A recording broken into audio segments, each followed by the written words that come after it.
बिस्मिल्लाहिर्रहमानिर्रहीम नहमदुहु व नसल्ली अला मुहम्मद रसूलुल्लाहि करीम। ये क्लास 12 के NCERT mathematics part second exercise 7.10 question number 3 है। इंटीग्रेट करना है हमें साइन इनवर्स 2x अपान 1 प्लस एक्स स्क्वायर का x के रिस्पेक्ट में 0 से 1 लिमिट के साथ। अपर लिमिट 1 है, लोअर लिमिट 0 है और इसको हम i के इक्वल मान लेंगे। और यहाँ पर हम देख रहे हैं लिमिट भी है, साथ में हमें यहाँ पर ट्रिग्नोमेट्रिकल सब्स्टिट्यूशन रखने में हमारे लिए ठीक रहेगा, क्योंकि 1 प्लस एक्स स्क्वायर जब हो तो x की वैल्यू आप पुट कर दिया करें tan थीटा। तो फिर हमें dx की वैल्यू फाइंड करने के लिए इसको डिफ्रेंशिएट करना होगा। x का डिफ्रेंशिएशन dx हो जाएगा और tan का डिफ्रेंशिएशन sec स्क्वायर थीटा होता है और थीटा का d थीटा होता है। लेकिन जब वेरिएबल हमने चेंज किया तो साथ ही साथ हमें लिमिट ऑफ इंटीग्रेशन भी चेंज करना होगी। जब x की वैल्यू यहाँ पर देखिए लोअर लिमिट 0 है तो थीटा की वैल्यू क्या होगी, एक्चुअली tan थीटा है तो tan थीटा बराबर 0 हो जाएगा। और हम लोग जानते हैं tan 0 की वैल्यू 0 होती है, तो इस तरीके से थीटा बराबर 0 हो जाएगा। यानी जब x 0 होगा तब थीटा की वैल्यू 0 हो जाएगी।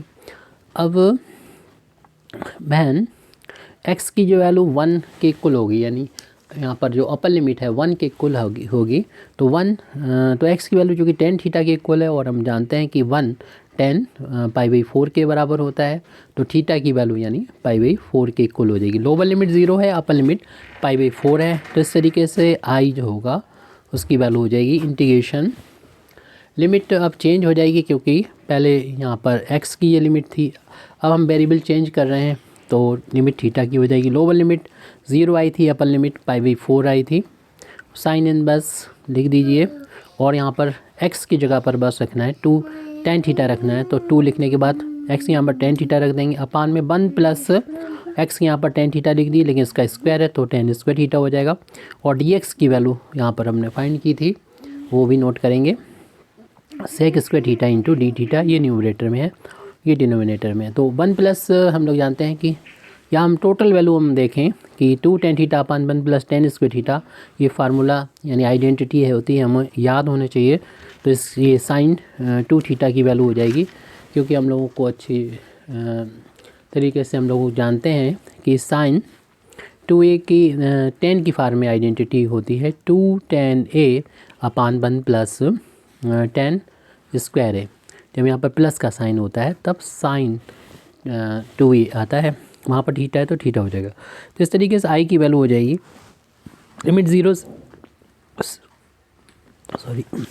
से π/4 है और हमारा साइन इनवर्स लिखा हुआ है और वो जो ब्रैकेट में वैल्यू थी वो साइन ऑफ 2 थीटा हो चुकी है और फिर मल्टीप्लाई में था sec square theta into D theta. Sine inverse sine हट जाएगा, ओनली ये वैल्यू जो होगी वो 2 थीटा के इक्वल आएगी into sec square theta into D theta. अब 2 इंटू में कॉन्स्टेंट है, इसे आप बाहर ले लीजिए, ओनली हमें integration theta sec square theta का थीटा के रिस्पेक्ट में करना होगा। थीटा की वैल्यू 0 से लेके π/4 तक यानी इंटीग्रेट करना है हमको। तो 2 फंक्शन का ये मल्टीप्लिकेशन है, आप इसको फर्स्ट फंक्शन मान लीजिए, अलजेब्रिक है ये, और ट्रिग्नोमेट्री को सेकंड फंक्शन मान लेंगे।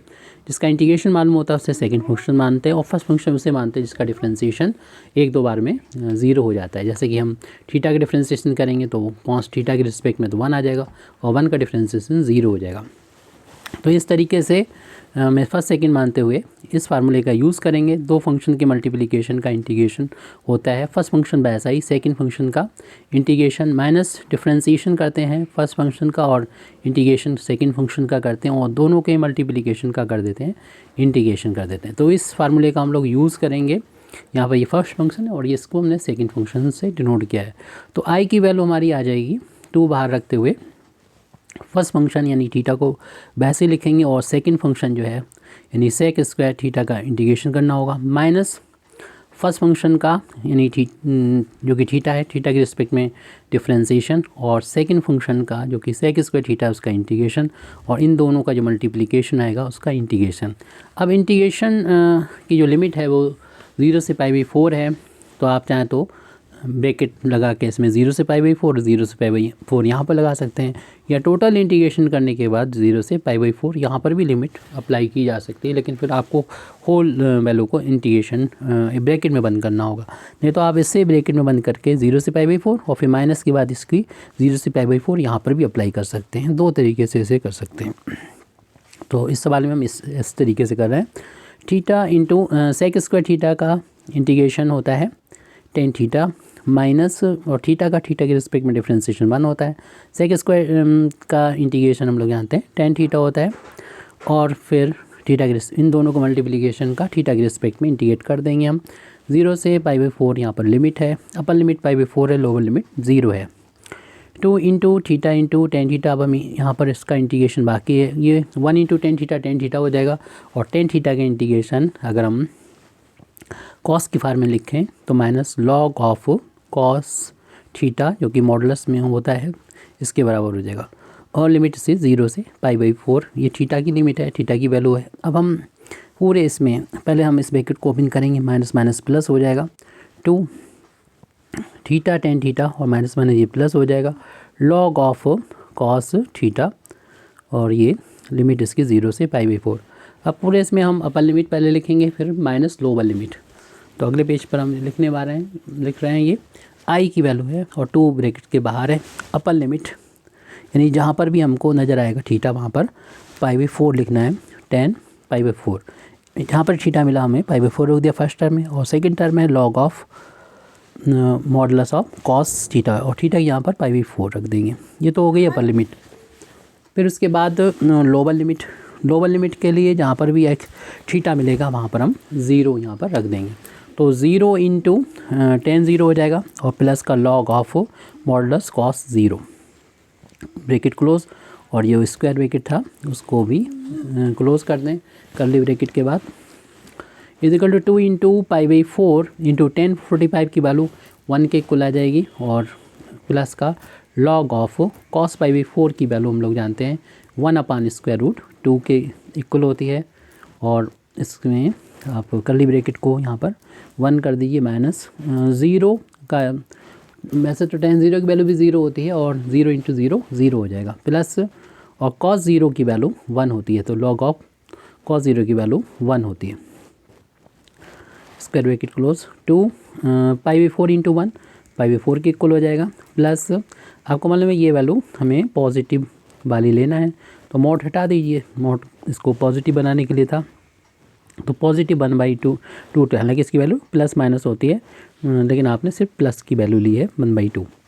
फिर उसके बाद हम इसको ब्रैकेट को ओपन भी कर लेंगे, और इसी तरीके से इसमें मॉड हट जाएगा, ओनली लॉग 1 लिख दीजिए, क्योंकि मालूम है कि ये प्लस की वैल्यू ही है, ये प्लस है।